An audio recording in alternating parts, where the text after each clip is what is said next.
We have now moved to the point of the night where it's very serious because we are standing up.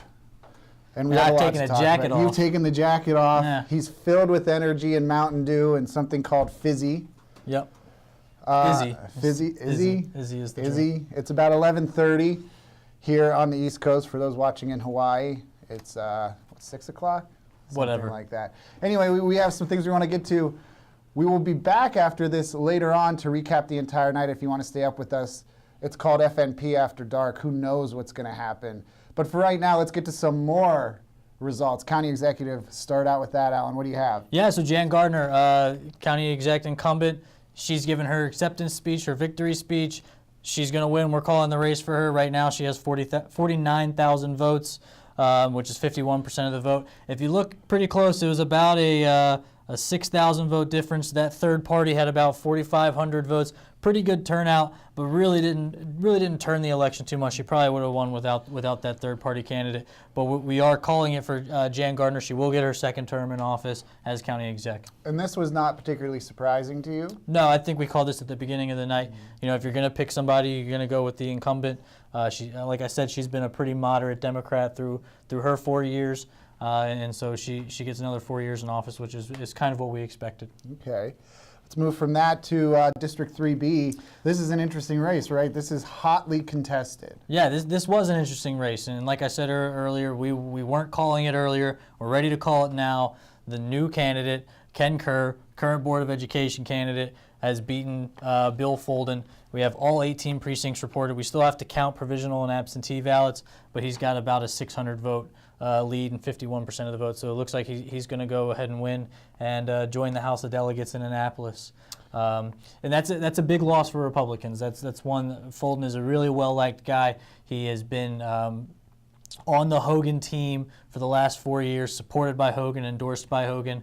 Cops have he's pledged his or touted his support from police because he is a cop, and so that's a tough loss for Republicans in that district.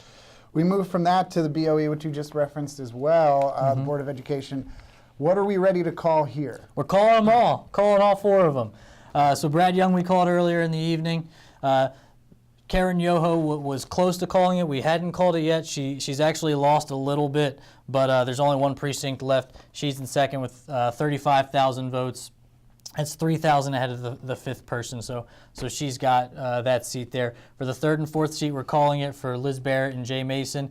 They've been very close all evening, as you can see, within 0.1 percentage points and within 23 votes of each other. So Liz Barrett will get her second term on the board. Jay Mason will get his first term on the board. A big victory, a big improvement for Jay Mason. He ran in the 2016 election and finished dead last in the primary. Wow. So he came out looking really good here. And then, so the obvious loser there is April Miller. She was an incumbent, and so she won't be getting a seat for her third term. Like I said earlier, one of the few conservative voices on the board. Do you think it's a reflection of that, her conservative voice?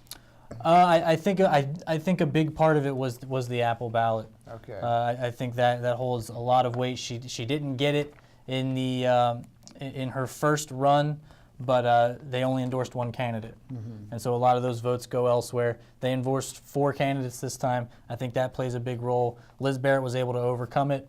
April Miller was not. Okay. And I think a big part of that is because of a slight blue wave we seem to have seen. Still sounds like an Arena Football League team Yeah. to me. But we'll move from that to the council at large. What do you have to tell us? Too close to call right now. Too close to call, even at 11:30. Even at 11:30, we're going to have to wait for absentee and provisional ballots. You look there, the top 3 people are within 0.1 percentage point. Whew. That is so close. Ooh. It does look like that we will have a Republican get one of the at-large seats, either Phil Dacey or Danny Farrar. Kai Hagan made up some ground pretty late, and so he has overtaken Danny Farrar for second at this point. So it's going to come down to those absentee and provisional ballots. We predicted earlier in the evening a split between Phil Dacey and Kai Hagan. That's still a possibility, but like I said, going to come down to the last minute. We will probably not know that tonight. We won't. No. So those provisional ballots, they do a canvass for provisional ballots on November 14th and November 16th. And absentee ballots, they still have about 3,000, I think last I checked, kind of roaming around that need to be returned. Okay. Finally, for right now, County Council, there's a grub that is being discussed that's in mind because it's food and we are hungry right We now. are Please starving. send We us are food. starving. We got pizza, but it just It's not going to work no out. time to eat it. No time. But as you can see, this one is also very, very close with the Democratic incumbent Jerry Donald down. Looks like right now he's down about 1,000 votes. So this has actually gotten a little bit more. Or sorry, he is down about 60 votes. I'm reading Election Day tallies. Yeah. So Grubb made up some ground on Election Day, but the race is still about 60 votes, 55 votes apart. In Grubb's favor, that's going to come down to absentee and provisional ballots. We don't know how many provisional ballot or absentee ballots are going to come from that district, so it may not be that many, but we're still waiting to see before we call that race.